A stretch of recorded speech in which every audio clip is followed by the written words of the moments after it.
Hai hai, apa kabar anakku? Semoga kita dalam keadaan sehat ya. Pada minggu ini kita akan belajar kembali karena selama 2 minggu yang lalu kita selalu menunda ya untuk belajar karena ada kegiatan yang lain atau pekerjaan yang lain yang dilakukan oleh Bapak Ibu guru ya.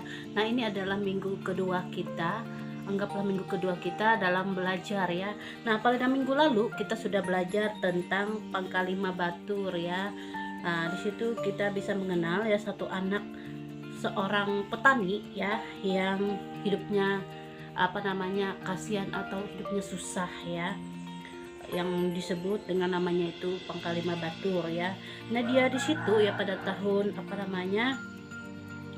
dia dilahirkan ya di tahun 1848 di desa Buntok Karik ya, di Sungai Barito ya, Barito bagian utara. Nah, itu adalah sebagian ya, sekedar kita untuk mengingat materi kita pada minggu lalu ya. Nah, sebelum kita memulai pembelajaran ya lebih jauh, ada baiknya kita berdoa terlebih dahulu. Maka dari itu, siapkan hati dan pikiran kita untuk berdoa. Dalam nama Bapa dan Putra dan Roh Kudus, amin. Puji syukur ya Tuhan Yesus atas nikmat yang Kau berikan kepada kami pada pagi hari ini.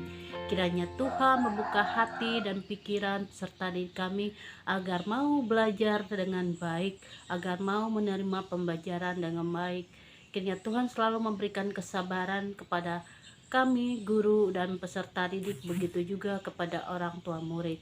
Kiranya Tuhan selalu memberikan mereka semangat yang baru, kekuatan yang baru untuk dapat membimbing anak-anaknya. Hanya ini doa seru kami Tuhan Yesus, demi Kristus Tuhan dan pengantara kami. Amin. Dalam nama Bapa dan Putra dan Roh Kudus, amin. Baik anak-anak, pembelajaran kita pada minggu ini kita tidak bercerita ya, karena pada minggu lalu kita sudah belajar untuk bercerita tentang sejarah pangkalima batur. Nah, pada minggu ini Ibu hanya memberikan tugas untuk kalian ya. Tugasnya itu menyurat ya. Menyurat itu menulis ya, suruhannya di sini. Maisi titik-titik mahapan aran pakas eka atau gawi. Nah, seperti itu ya. Artinya di sini mengisi titik-titik ya, menggunakan nama perkakas ya, tempat atau pekerjaan ya.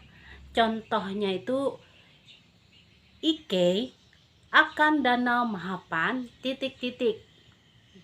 Terus kita tulis kembali lagi ya kalimat yang tadi. Ike akan danau mahapan jukung ya.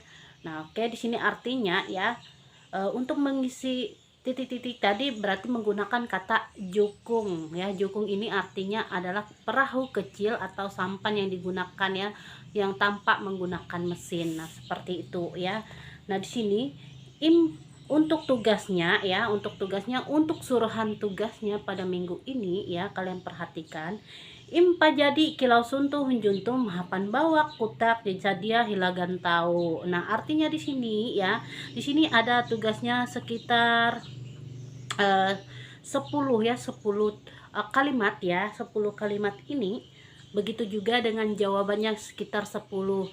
Kalian hanya mengisi ya kalimat untuk pertanyaan yang pertama. Ada kalimatnya di situ ya. Kemudian kalian pilih dari jawaban yang sudah tersedia di sebelah kanannya. Nah, kalian perhatikan untuk soal nomor 1, Ibu mencoba untuk mengartikannya ya.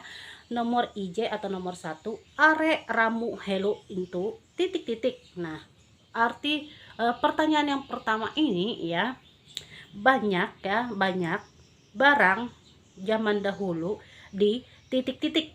Nah, kalian nanti tinggal memilih ya.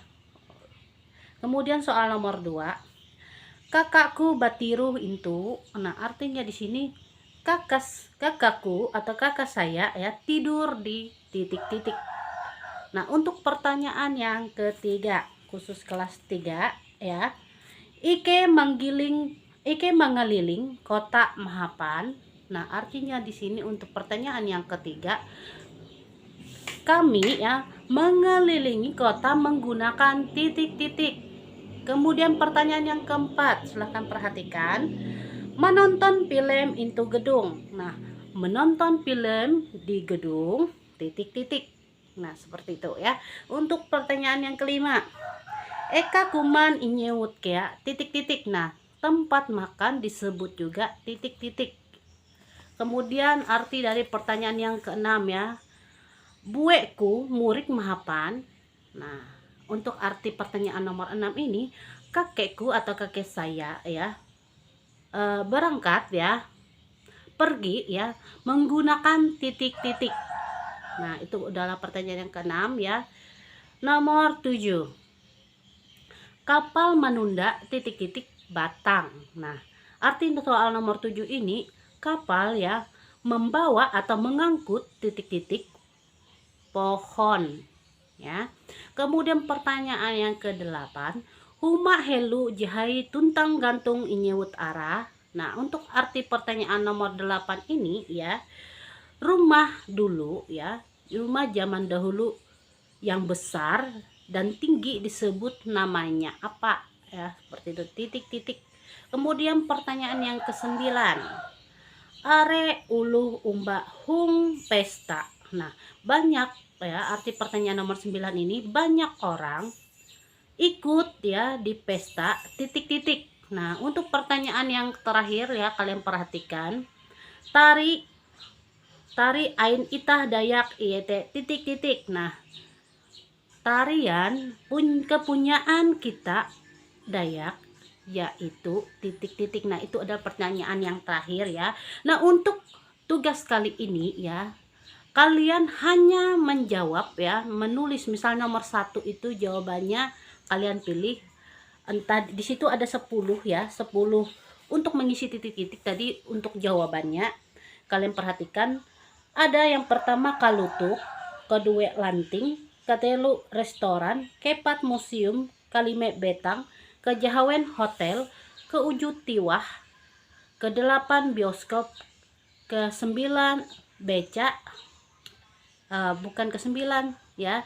Pilihan untuk jawabannya ini ada bioskop, beca, tasai, dan deder. Nah, di situ ya. Nanti untuk jawabannya ini kalian cari tersendiri ya, untuk pengertiannya ya, kalian cari sendiri di kamus kalian ya, kamus bahasa Dayak Ngajunya. Kalau ada kamus gunakan itu, kalau kurang paham ya, untuk membantu kalian itu, kalian mencari di kamus kecilnya ya, di kamus bahasa Dayak Ngaju tentang apa arti dari hotel, tiwah, bioskop itu. Namun tugasnya itu bukan mengartikan ya, para ingat ya, tugasnya itu bukan mengartikan, tapi kalian menjawab pertanyaan ya, pertanyaan dari kalimat titik-titik. Nah, tanda titik-titik itulah yang kalian jawab menggunakan kata-kata yang ibu sebutkan tadi ya. Ada beberapa kata tadi untuk menjawab pertanyaan yang sudah tersedia.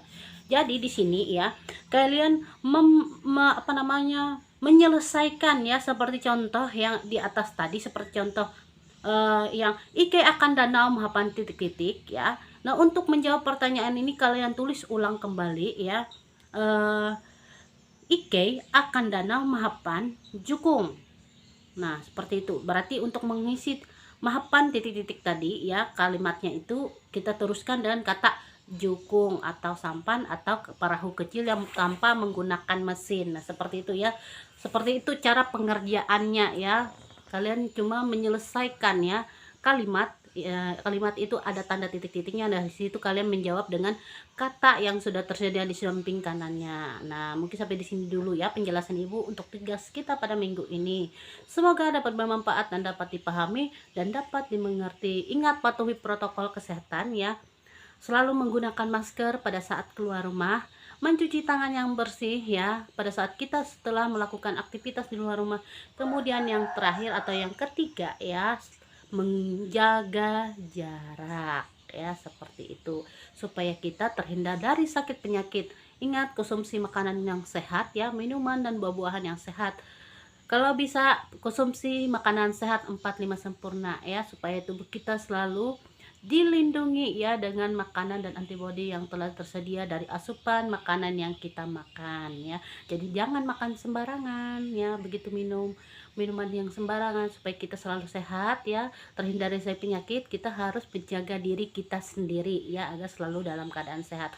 Mungkin sampai di sini dulu ya penjelasan Ibu tentang tugas kita pada minggu ini ya, yaitu tentang menyelesaikan seperti contoh di atas ya, menggunakan kata ya yang tersedia di sebelah kanan ya, sebelah kanan seperti itu ya. Cukup sekian pembelajaran kita pada minggu ini. Salam sehat untuk kita semua. Tuhan Yesus memberkati. Dadah.